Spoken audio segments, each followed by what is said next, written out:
What's up, everybody? Hope you guys are having an all right day. There is a lot that we need to talk about, so let's do this. So if you've seen this video of Trump holding what is supposedly a Bible in front of a church, you're probably wondering, what the hell? Also, do you happen to know the story behind it? If you don't, well, here you go. Now, to be honest with everybody, I'm surprised that Bible or book didn't burst into flames because of his stupidity. But on Monday evening, police unloaded rounds of tear gas at peaceful protesters outside of the White House at Lafayette Square, clearing the way for Trump to deliver an ominous speech against the nationwide protests and everything after the killing of George Floyd. Now, Trump was apparently agitated the night before, night after night, of the looting and violent protests outside of his door and around the nation. With this happening, you know how Trump is. He will go into a fury on Twitter, and he was doing this while he ran into a White House bunker. Now, Trump went to speak at the Rose Garden amid surreal bombs of police firing gas, helicopters dumping overhead, and authorities clashing with the protesters.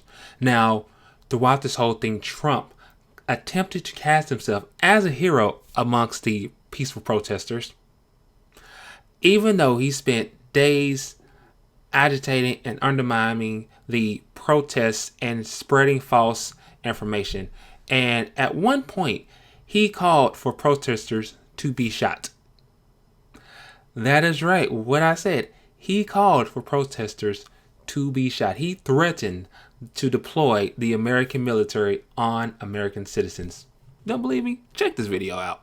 That is why I am taking immediate presidential action to stop the violence and restore security and safety in America. I am mobilizing all available federal resources, civilian and military, to stop the rioting and looting, to end the destruction and arson, and to protect the rights of law-abiding Americans, including your Second Amendment rights. Therefore, the following measures are going into effect immediately. First, we are ending the riots and lawlessness that has spread throughout our country. We will end it now. Today, I have strongly recommended to every governor to deploy the National Guard in sufficient numbers that we dominate the streets.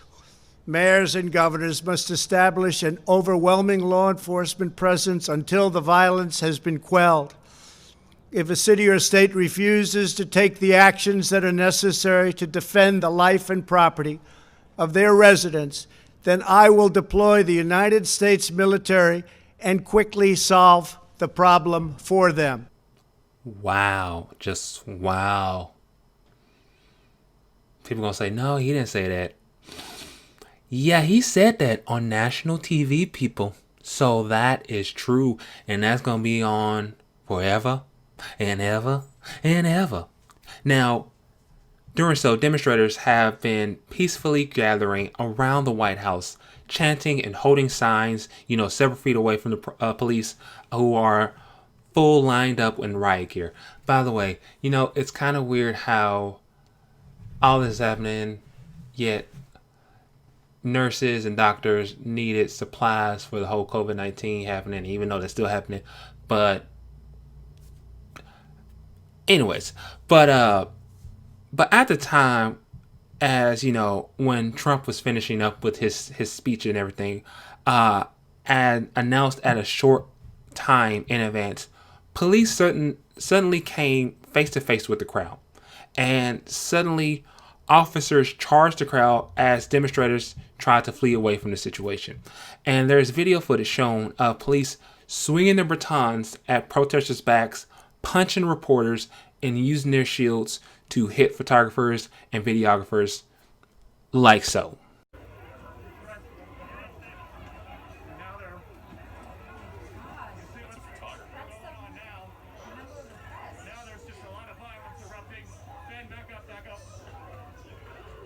So after Trump made that announcement and everything along the way, he walked to the path cleared by the police at St. John's Episcopal Church, which had sustained fire damage the night beforehand.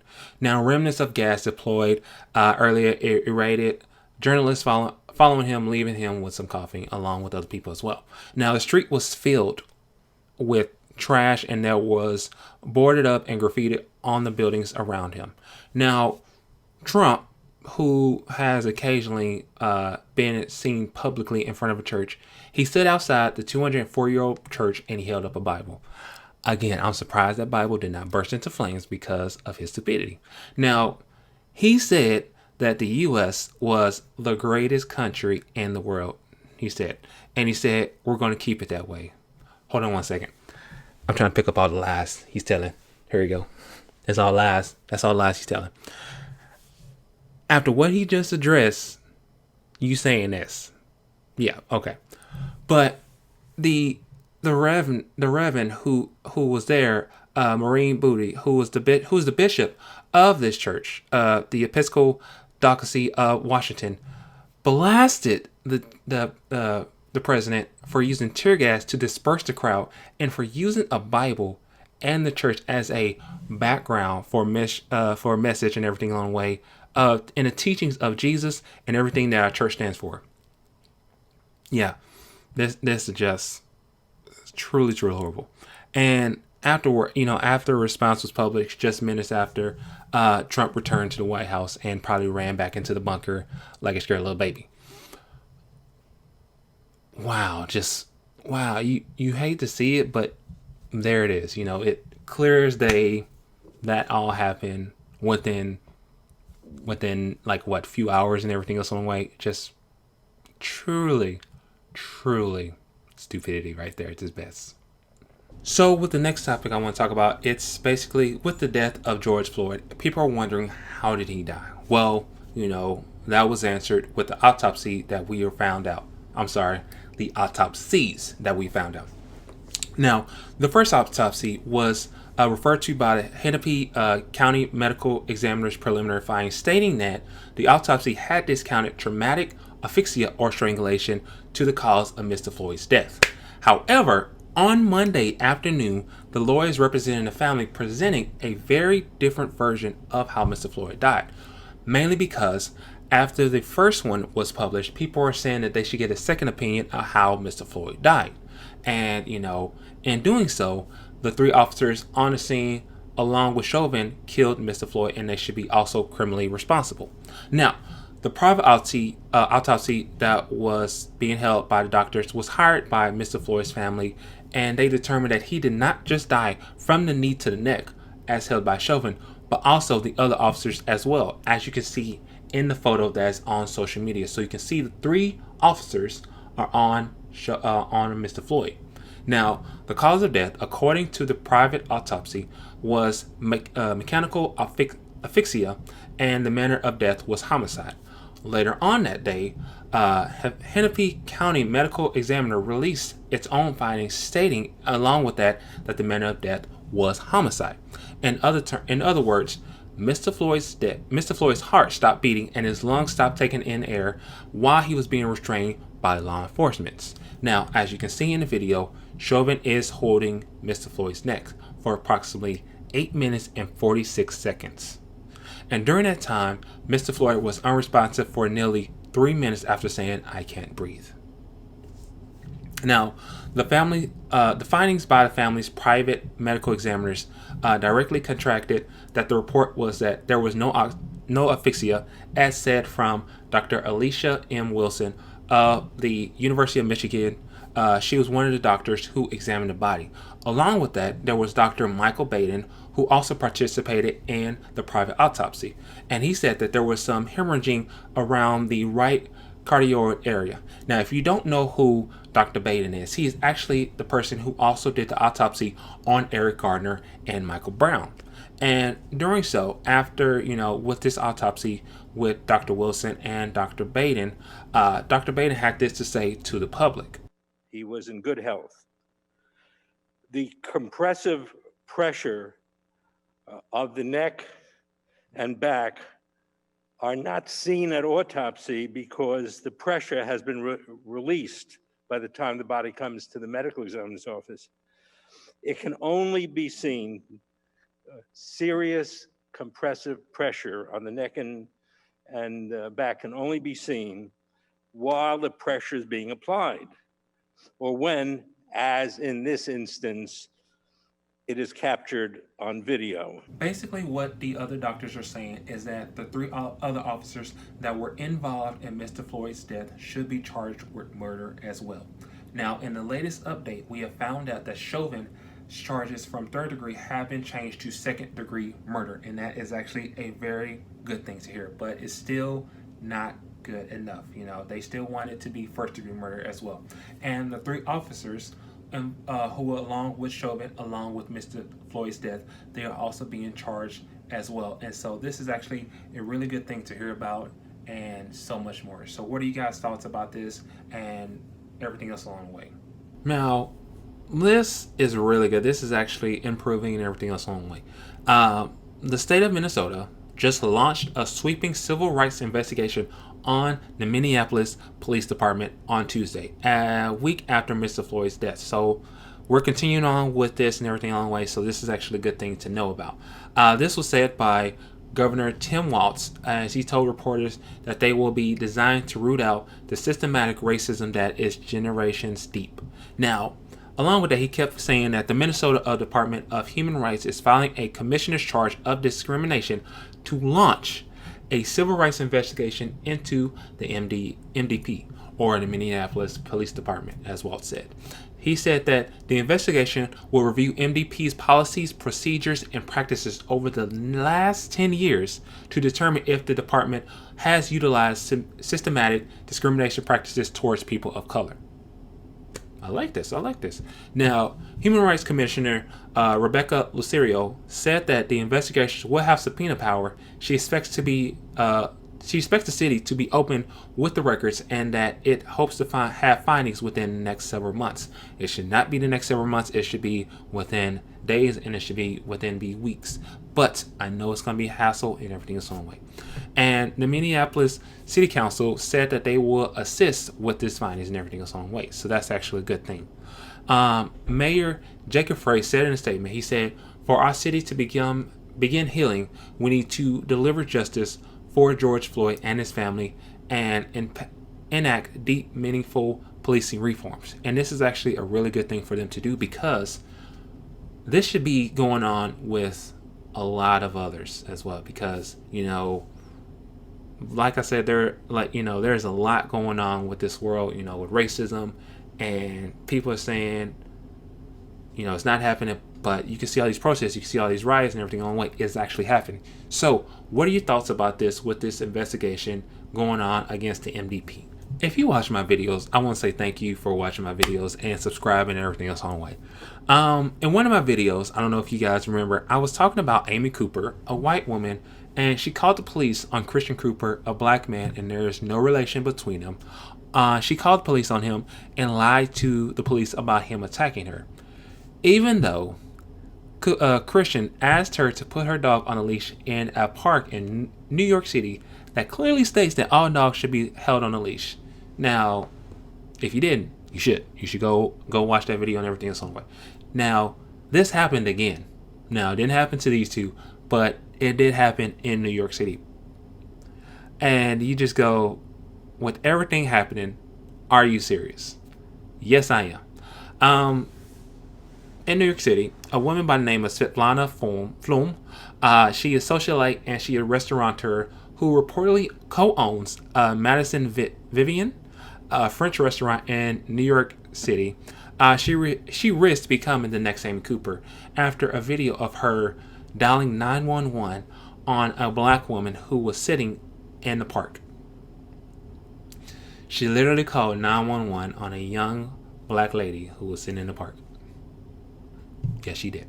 Janae Garcia, or _Brown Sugar Baby on Instagram, she shared videos of Flume calling the police on her and saying that the incident started when Flume was too alarmed and that she was sitting too comfortably in the neighborhood. So if I go sit on the bench right now in the park, I'm comfortable.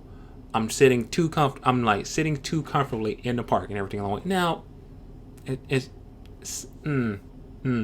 Now, with the caption that Janae wrote. She wrote that from 6:15 to 7:31 p.m., this woman, Svetlana Flom, felt the need to not only approach her, but call the cops multiple times on her.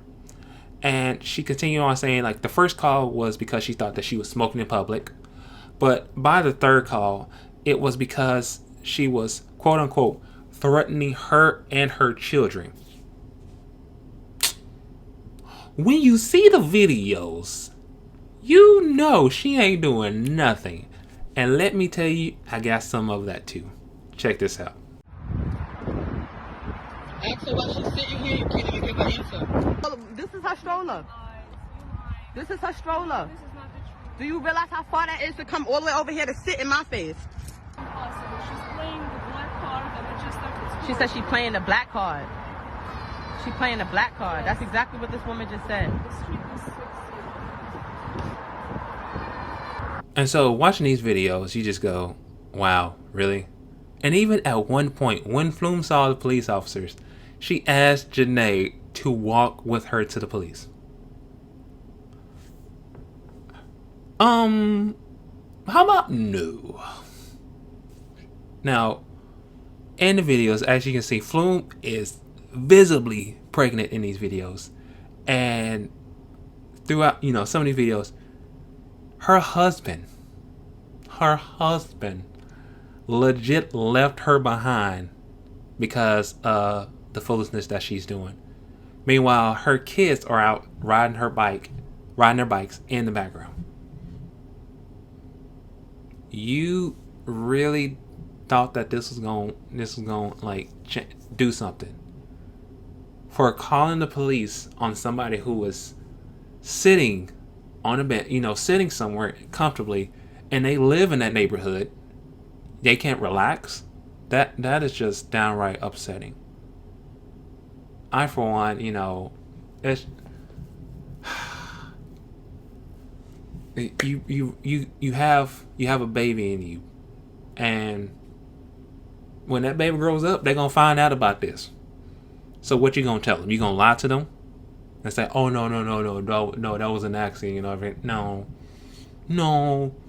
People gonna realize, people are really gonna realize what you did for that.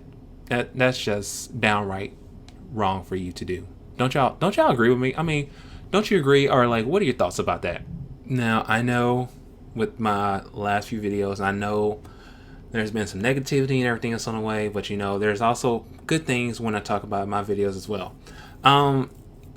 With everything happening, yesterday there was the Blackout Tuesday, and everybody had a black square on their Facebook pages, their Instagrams, Twitter, all that kind of stuff, to commemorate what is happening in this world.